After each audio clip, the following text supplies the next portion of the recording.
Last weekend I had the match with Carter Deems and I didn't protect my shoulder at all. He landed on me off a drop kick, so injured my shoulder again. And then the next night I wrestled for an hour and surprisingly managed to get through that without tweaking it too bad, but definitely aggravated the shoulder once more. Just a few incidences where I just rubbed it the wrong way, so not a good time there. And then I went to training the next day, aggravated it way more. Probably shouldn't have done that. Probably should have skipped training and gave my body a rest. Then I go to training on the Tuesday and done next to nothing. So I tried to. 5 minutes in, really badly hurt my shoulder. So now, got the old strapping on. Last time I tried this, it just sweat off. So I went out, got myself something special. Went and bought me this bad boy. It's cost me $100, so this injury is costing me money. I'm not a big fan of that. So thank you, Mrs. Gunn, for strapping me up and hopefully protecting me. So I've got a new addition to my gear tonight. I've got a hoodie just because it's so cold. It is actually really cold. And we're in a big shed, a big, basketball stadium. So it's not warm in there at all. I like being the main event, but I don't like being the main event because it means I have to wait around until the main event. So that is unfortunate. So it just gives me a lot of time to ruin my cardio, if you know what I mean. It is time now for the main event for the NCPW Heavyweight Championship of the World!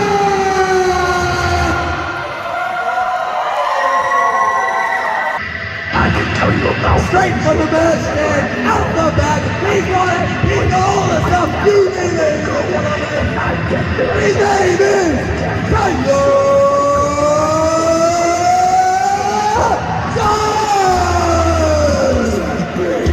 I am crucified on the tree, and I run the alpha.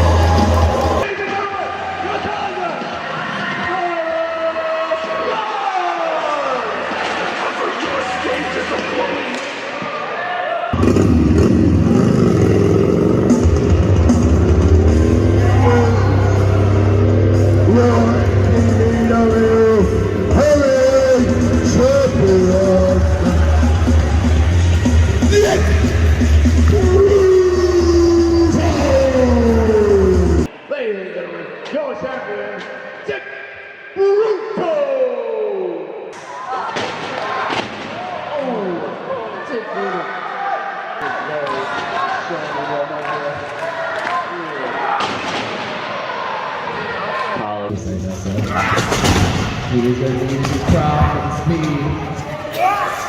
That was helping. Oh, he gets on the run. But there's a lot more in his tank. It's worth it. Under again. Oh, avoiding forearm right there.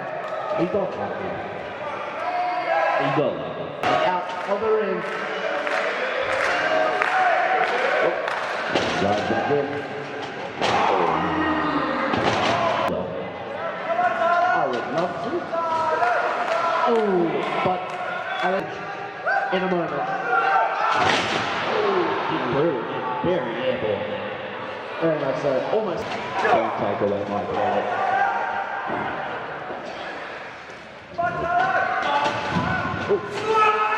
Scoops him up.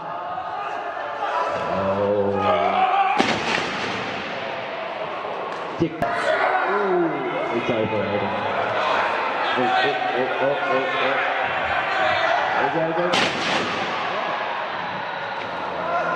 The idea of being the heavyweight champion part of the that shoulder maybe too much for him. Off the ropes. Another side whip. Hey! Double up DDT. Tyler Gunn. He can't win this. Just a two. The last moment. Oh! High flash. Easily think the crowd needs to shut their mouths. No! Swing it into the back there.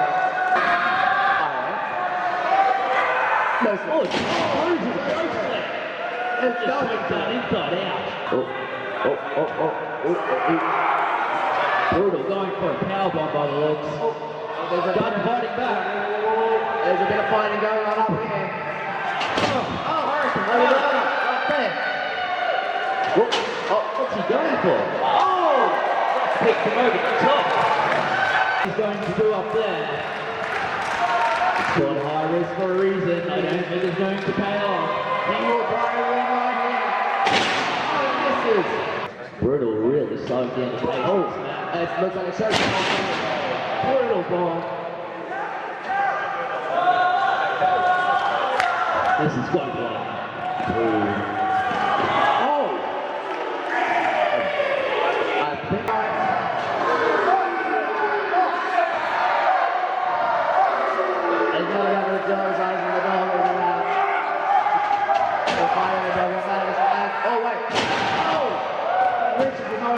I don't know what that is. You really thinking the boot get through? There's every possibility. There's no possibility. Oh! Just a lot of time. And there's a lot of blows. Page out the hardwood. It will be used for poor Tyler Gunn. I think change it. No. How much more punishment can he say? The referee's down. I'm not seeing any of it. One brutal chair shot after another. Brutal hit right here. One bit of brutal slam. Oh, he doesn't even. And the chin. Your mate Tyler Gunn doesn't have a chin. Go wake him up. Go wake him up. I don't think I need to. Wake him I up. think he has woken him up. He's unconscious. This has got to be it. This is the end of it. 1, 2. Come on, Gunn. What? No! He's still on it, folks. Ladies and gentlemen. This is your personal. Have the referee. You should be disqualified. Oh! Brutal. I don't even think the ref knows where he's at. I don't think anyone in New South Wales knows where they're at. Big brutal. Just. Oh! Taking too long. We'll finish it. Where is he pulling this from? I can't believe it. Here we go. Brutal taking him downtown. It's gone. It's over, ladies and gentlemen. This is it. 2, 3. I told you. What did I?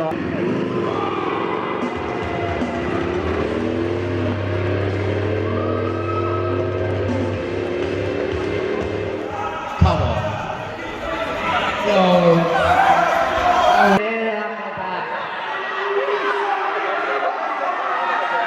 This is the man right here, ladies and gentlemen. That hurt Tyler Gunn in the group this week. No, we don't need this. We don't need this. Somebody, please, stop this. John.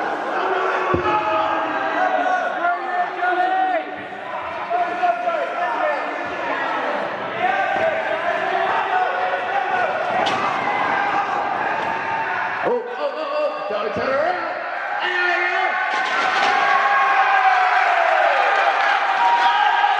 Johnny Harwood defend his title against Tiamat.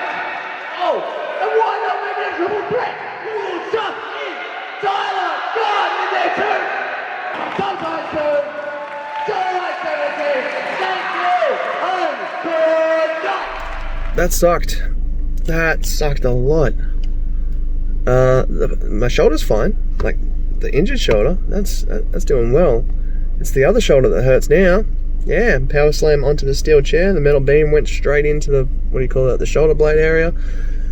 And yeah, so that's all cramped up. Nothing serious. Just gonna need a couple of days to stretch that bad boy out. Also, I don't know if you can see it real well, but there's a nice egg on my head right there. Turns out Home Slice was wearing steel cap boots. But I didn't win. Shit, that's right. And I sold a shirt and I sold a sticker. So, you know, mission accomplished. Now, if you follow me on Instagram at Tyler Gunn Pro, you would have seen that I reached out to you asking if you had any questions. Feel free to throw them at me because we're going to do a little bit of a Q&A right now, so let's do this. Kyle would like to know, how did you come up with your wrestling character? Well, Kyle, there is no wrestling character. Tyler Gunn is who I really am. I would like to be this in my day-to-day life, but people find me to be a bit brash, a bit cocky, a bit arrogant. A lot of people don't get my sarcasm. so on and so forth. So as Tyler Gunn, I can get away with being a character and being who I truly am. But if anything, in my day-to-day life, that's a character. Kyle again would like to know, what is your favorite match in your career and why? That is a question that is very hard to answer because I hate all my matches because I critique them relentlessly. I'm easily my highest critic. Everyone is their own biggest critic. But yeah, I hate watching my matches back because I pick them apart until there's nothing I like about them. But for the sake of the question, there are a few matches that I consider to be favourites. My match with Lindstrom is up there, the match at House of Elite, because that was quite a hard-hitting match and quite lengthy, and the fans were really behind it. Again, I critiqued it so much that I now hate to watch it, but if I take that away, pretty happy with that match. My most recent performance in the Great Kingdom Rumble is very high on that list because I've always wanted to see if I could start at the beginning and last all the way to the end and not do the easy way of just hiding in the corner, making sure I did nothing. Turns out it's quite difficult. I knew it was going to be difficult, but like I was struggling for oxygen at a few points, and at one point I was in the corner having a bit of a sleep, I will admit. But I got through it, and at the end I had enough energy to hype the crowd one last time before getting thrown out because Ferguson had to. I digress. The Great Kingdom Rumble performance, up there on the list. My match with Ox King is very high on that list, the match where I lost my undefeated streak of over 335 days. That was a good match, and I highly rate that because that was Ox King's debut match, and I wanted to make sure that he had a good, memorable debut match that he could look fondly on, a match he could look back on and be like, yeah, that was good for what it was. Because I didn't have that. I had a terrible opponent, I wasn't ready, and like just everything in ring wise, I was underprepared. So that wasn't great, and I don't like thinking about it, so I didn't want that for Ox King. I wanted him to look back on that and be like, that was a good match. And I done my job, I made him look really, really good. I took all the bumps, a superplex off the top rope, so that was fun. And yeah, I made him look really good, and then he made me tap out, which he didn't know was coming, so that was fun. I would dare say, if it wasn't for my recent shoulder injury, my matches with Bob the Viking and Carter Deems, they would probably be higher up on the list, probably like 1 and 2, because I'm now at a point where I don't hate everything about my performances. There's some things that I like.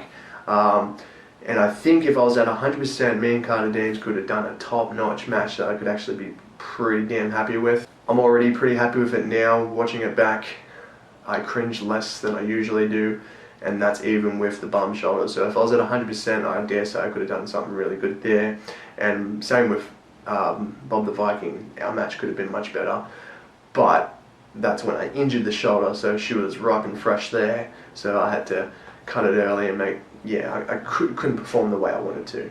But if it wasn't for that, those 2 matches would be very high on that list. But nailing it down to one match, off the top of my head, the first match that comes to mind is my match against Craven. I was nervous as hell going into that match. I knew I was limited in the ring, and I didn't think I would be able to keep up with a guy like Craven. This is a guy who's wrestled in Mexico, America, Australia, all over. Now, how the hell am I going to keep up with this guy? And he looks like $1 million too. He's like shredded to the gills and stuff. How am I going to keep up with this guy? But he was very, very accommodating and a very, very nice guy. He made me look like $1 million, made me look better than I was. Pretty much nothing but good memories about it. So, Craven number 1. And one last question from Kyle. He would like to know, what are your goals for the rest of the year? Well, firstly, not get injured. If I get injured again, I'm going to be very upset because this one wasn't so severe, but it was enough just to be a nuisance, just a pain in my ass. So if I could not get injured again, that would be great. I haven't captured a victory at the House of Free Fighting, so I'd like to do that, and I haven't captured a championship anywhere. So I think that needs to change. What about you? What do you think? Slow R34 would like to know, do you think Kingdom Wrestling is going places being a relatively new company? Yes, short answer, yes. I think Kingdom is going to progress to be the bigger and better company of the Hunter Valley region. There's a lot of thought and care and effort being put in behind the scenes to improve Kingdom as a whole. I'm doing what I can to assist that, hence why I built the new stage. A few other things I would like to pitch to amp up the production value. I have genuine interest in that type of thing. I know there's some things on the filmography side that I would like to pitch to try and improve that, try and make it better than it already is. And the roster at the moment is pretty solid, but I know that Kingdom's doing a bit of tinkering and looking out for some other names to bring in, maybe some old faces and maybe some new faces, we don't know, we'll see. But it's going to be a series of trial and error, as with anything, but as long as Kingdom makes no major mistakes, I think that it's going to become a very high quality product. So, Delphos Photography would like to know, if Tyler Gunn was an actual gun, what type of gun would he be? And why? That is an easy answer. That would be a Mark 23 Socom pistol, and the reason for that is because it's the first gun that you acquire in Metal Gear Solid, which is my favourite game series and my favourite game. So if it's badass enough for Solid Snake, it's badass enough for Tyler Gunn in pistol form. Jade would like to know, when will you challenge Lindstrom for the Kingdom Championship? Well, I've definitely got that in my sights. As I said earlier, a championship run is definitely in my goals for this year, so it might be a little sooner than you think. Joel would like to know, if you could face anyone from AEW, who would it be and why? Well, that depends. As a wrestler who wants to have a good wrestling match, Kenny Omega, hands down. He's one of the best in the world currently, and if it were to happen, I would like to be way more experienced, just so I could keep up with him even slightly. Kenny is God tier, so it has to be him. As a fan, Sting, hands down Sting. Sting's been my favourite since my first day introduced to wrestling. I've been a fan of him virtually since I was 5. So what's that, like 21 years ago? You can't argue Sting. He's a huge influence, like Sting, easy. Josh would like to know, in my opinion, who are the most underrated and overrated wrestlers and why? I'm sure this is probably going to get me in trouble, but when it comes to overrated, I'm going to say Cesaro. Now, I'm sure a lot of you disagree, and I can understand why, because in the ring, yes, he's a hell of a performer. He's very, very talented, phenomenal even. But when it comes to the whole picture, the total package, not so great, no. His promo skills, his character work, He has been given opportunity after opportunity after opportunity to shine, and he has not. He's dropped the ball every single time. Recently, he's done pretty good, but you put the WWE Championship on him, right? And he has to be the face of the company. He has to be the guy who's the spokesman, goes to all the TV shows, all the radio stations, all that stuff, right? And then he gets there, and he's not very charismatic as a person. He's got the accent, which holds him back just a little bit. He's no John Cena, he's no Roman Reigns, he's no Dwayne Johnson, he's no Triple H, CM Punk, I could go on. Like, he's not that top tier guy in that sense. In ring, yes, absolutely. Everything else, not so much. It's unfortunate. But then when it comes to most underrated, my opinion, Randy Orton. Yeah, a lot of people are coming around now. Like recently, after his last couple of years, a lot of people are starting to understand how good he is. But I've been on the Randy Orton bandwagon for a long time, and I know a few others who have as well. But Randy Orton is phenomenal. So good. Everything he does is gold, and his in-ring work is crisp. His character work in-ring and outside the ring, phenomenal. And his promo work, especially over the last couple of years, damn near untouchable. Randy Orton is so good. And yes, he's had championship after championship after championship. Every great storyline you can think of, he's had it. He's a Grand Slam champion. Definitely, hands down, going to be a Hall of Famer. There is no doubt about it. So yeah, he is rated very highly, yet he is still so underrated. Like people don't understand how good Randy Orton is. If I could be 1% of how good Randy Orton is, I would be very, very happy. Because Randy Orton is just top tier. I don't like to say it, but goddamn, he's one of the GOATs.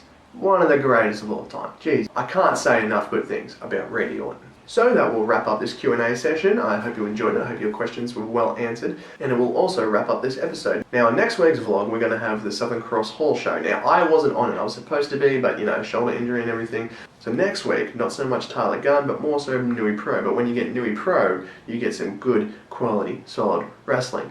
So tune in next week to see the Southern Cross Hall highlights.